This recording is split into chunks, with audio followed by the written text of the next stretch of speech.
Assalamualaikum anak-anak Indonesia yang hebat. Bertemu lagi dengan saya Siti Nur Hijrianti di pembelajaran bahasa Indonesia. Nah, untuk kalian yang baru aja gabung, jangan lupa tekan tombol subscribe-nya dulu, kemudian tombol like-nya dan share ke seluruh sosial media yang kalian punya.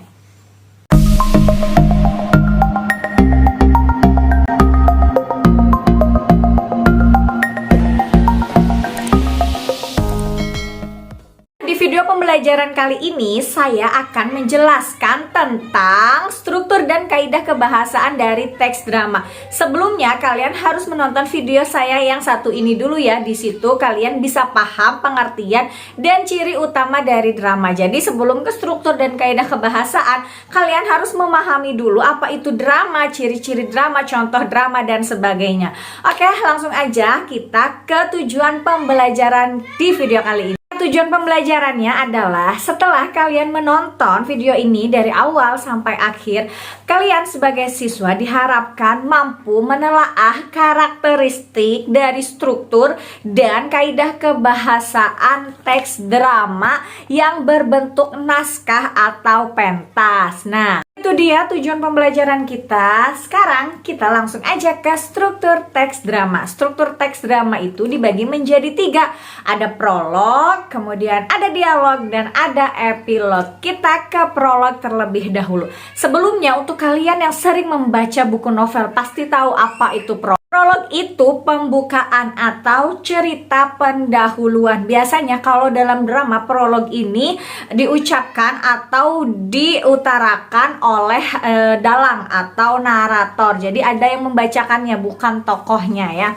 Nah, dalam prolog ini si dalang itu mengenalkan tokoh-tokoh siapa aja, kemudian latarnya di mana, pokoknya pengenalan awal cerita drama itu, tapi dibacakan oleh dalang. Kemudian struktur yang kedua adalah dialog. Nah, dialog ini dibagi menjadi 3. Ada orientasi, ada komplikasi, dan ada resolusi. Kita ke orientasi. Orientasi ini menceritakan peristiwa atau kisah yang sedang terjadi. Kemudian komplikasi ini isinya masalah atau konflik-konflik yang dialami oleh tokoh utama. Sedangkan resolusi adalah penyelesaian masalah atau masalah itu akhirnya selesai juga. Kemudian struktur yang ketiga atau yang terakhir adalah epilog. Epilog ini adalah akhir dari cerita atau kisah drama.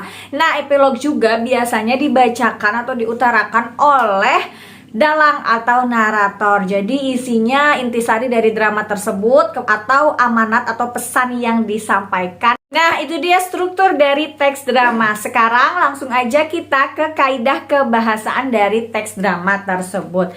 Teks drama, kaidah kebahasaannya yang pertama adalah sudah pasti hampir semua teks drama itu menggunakan dialog. Dialog adalah tuturan dari para tokoh. Nah, biasanya dialog ini ditandai dengan kalimat langsung. Kalimat langsung biasanya ditandai dengan tanda petik 2. Jadi hampir keseluruhan teks drama itu isinya adalah dialog atau kalimat tidak langsung. Kemudian yang kedua ada penggunaan kata ganti orang. Nah, ini harus kalian perhatikan baik-baik ya.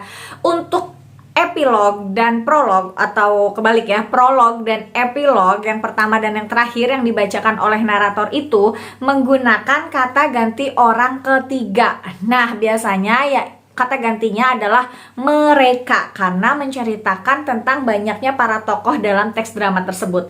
Yang membacanya kan itu dalang ya. Jadi si dalang itu bilangnya pasti mereka akan mengisahkan. Nah, itu namanya kata ganti orang ketiga. Sedangkan untuk dialog itu biasanya menggunakan kata ganti orang pertama dan kedua. Nah, kata ganti orang pertama dan kedua ini yang diucapkan oleh para tokoh langsung. Biasanya kata ganti orang pertamanya aku, saya, kami. Nah, kata ganti orang keduanya kamu, kau, anda.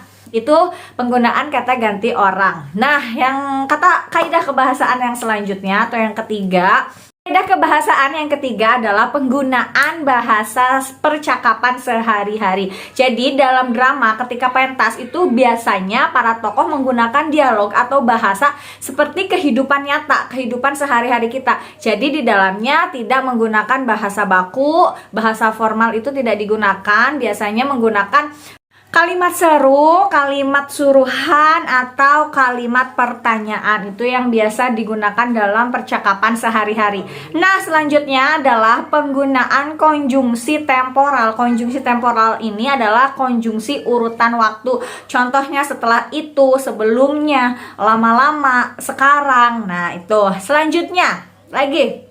Yang kelima adalah kata kerja yang menggambarkan suatu peristiwa yang sedang terjadi. Jadi kata kerjanya yang benar-benar sedang terjadi seperti menobatkan, menyuruh, menyingkirkan. Nah, itu dia. Kemudian selanjutnya yang keenam adalah penggunaan kata kerja yang menyatakan sesuatu yang dipikirkan atau dirasakan oleh tokoh. Contohnya menginginkan, mengharapkan, merasakan, dan mendambakan.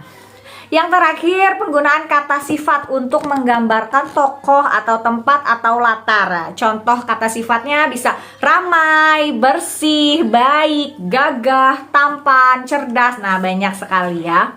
Nah, itu dia penjelasan struktur dan kaidah kebahasaan dari teks drama. Selanjutnya ada tugas atau latihan yang harus kalian kerjakan di rumah. Jadi jangan di skip ya. Oke, tugasnya mudah aja teman-teman. Perhatikan baik-baik ya. Silakan kalian cermati dan tentukan struktur dan kaidah kebahasaan dari teks drama yang sudah kalian pelajari sebelumnya atau yang sudah kalian baca, yang sudah kalian temukan. Teks drama apapun itu terserah kalian. Nah, untuk formatnya, format strukturnya ada di halaman 214 dan format kaidah kebahasaannya ada di halaman 220.